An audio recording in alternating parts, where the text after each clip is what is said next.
de volta para o nosso bloco final do programa de hoje, Vale Soluções, falando um pouco sobre os portadores de doenças como celíacos, diabéticos e também intolerantes à lactose. Fábia, a lei que você pensou, de uma forma prática, como que as empresas podem diminuir esse custo e essas pessoas de fato que precisam possam ser ajudadas? O que está na tua ideia? O que você elaborou? A minha ideia é o seguinte, eu tenho certeza que brigar com indústrias alimentícias vai ser um problema sério. Então, a ideia é que essas pessoas que tenham essas doenças adquiram uma carteirinha que elas têm, elas são portadoras dessas doenças, e quando elas forem comprar os seus alimentos, né, nos supermercados, elas apresentam esta carteirinha e aí elas adquirem o desconto para equiparar o valor do alimento comum. Você pensou numa porcentagem de desconto legal? Sugeriu? Eu acredito que uns 30%. Uns 30% seria um número interessante, já que hoje já temos um número muito grande de celíacos. Nós não, eu não sou, tá?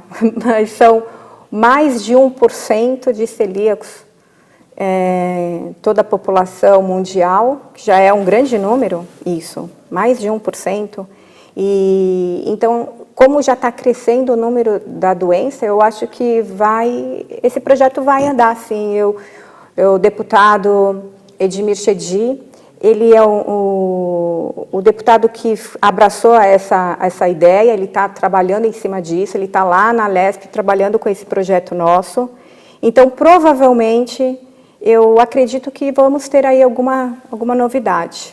Espero chegar aqui novamente e poder falar dessa novidade em breve. Bacana. Na verdade, é um projeto que deve ser abraçado por todos. O grande mal, às vezes, das pessoas não entenderem uma determinada causa é que uma causa ela pode ajudar outras.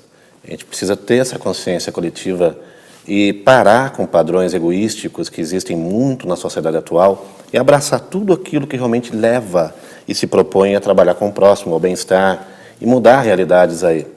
Às vezes as pessoas fazem greve, não vou entrar no campo político, sem entender o sentido daquilo. Você não pode fazer algo que prejudique o outro. Então existe a oportunidade de você somar com, de fato, algo que vai beneficiar os outros, como é o teu projeto. Sim, é um projeto que realmente vai beneficiar muitas pessoas. Eu tenho amigas que realmente não podem consumir esses alimentos. Então, a gente ajuda, né? E a gente sabe que está na lei, existe uma lei.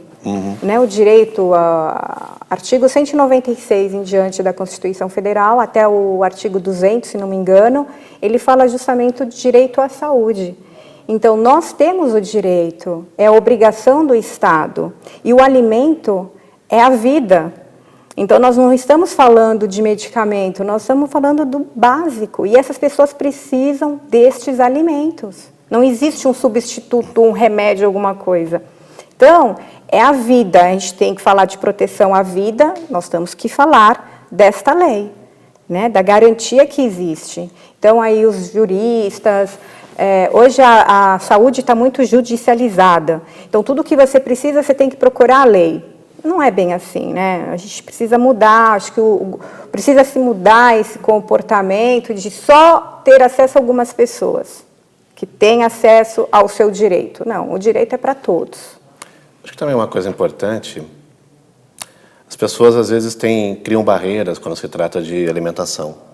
Tudo bem que o alimento no Brasil é caro, não só na questão de quem precisa, mas comer saudável também no Brasil é caro, mesmo para aqueles que não têm necessidade de comer um alimento para tratar uma doença. Mas o ponto que eu quero dizer, as pessoas não têm a conscientização que o alimento cura.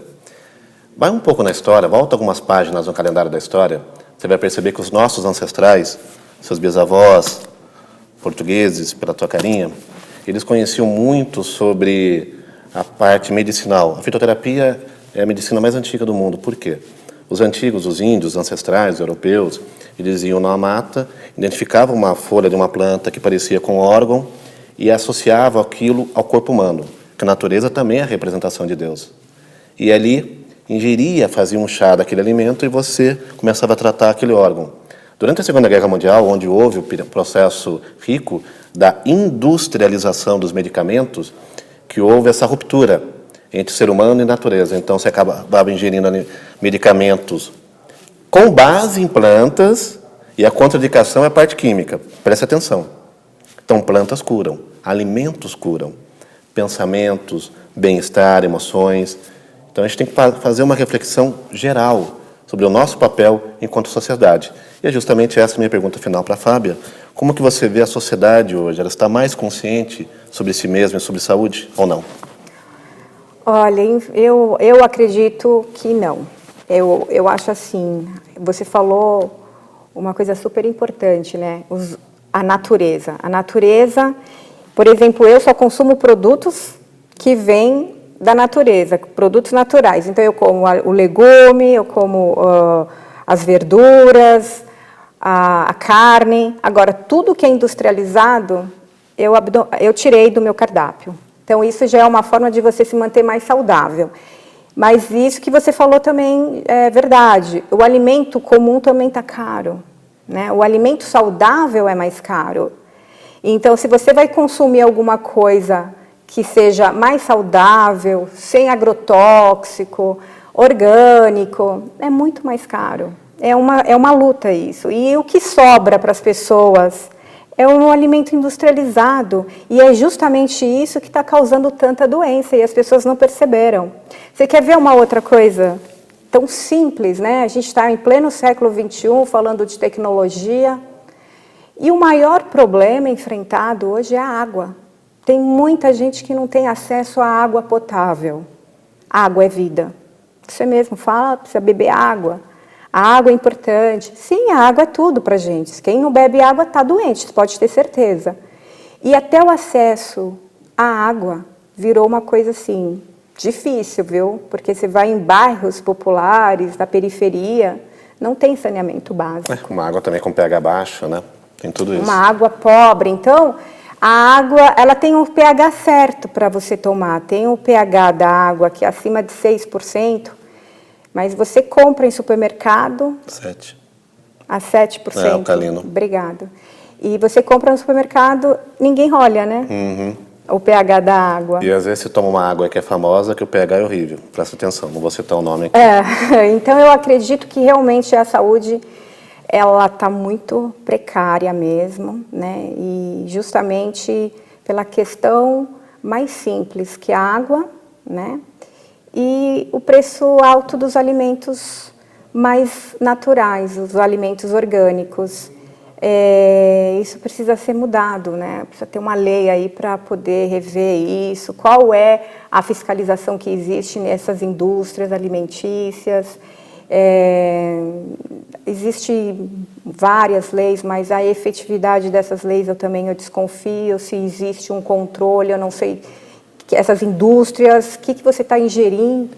Então fica complicado. Eu acho que as pessoas têm que buscar também o conhecimento e o alimento, realmente você falou certo, o alimento cura. Estamos chegando ao final do programa de hoje. Eu quero agradecer a participação da Fábia, novamente parabenizá-la pelo projeto, pela iniciativa. Obrigada. São pequenas coisas que fazem a diferença no todo. Gente, pequenas coisas são importantes. Então, às vezes, é muito mais sensato direcionar a tua energia, o teu pensamento para coisas que realmente possam colaborar com a vida do outro. Às vezes, ajudando o outro, a gente ajuda a gente mesmo. Fábia, obrigado pela participação. Obrigada, Rogério. Muito obrigada mesmo. Nós ficamos por aqui. Estaremos de volta no nosso próximo encontro com o programa Vale Soluções. Até lá.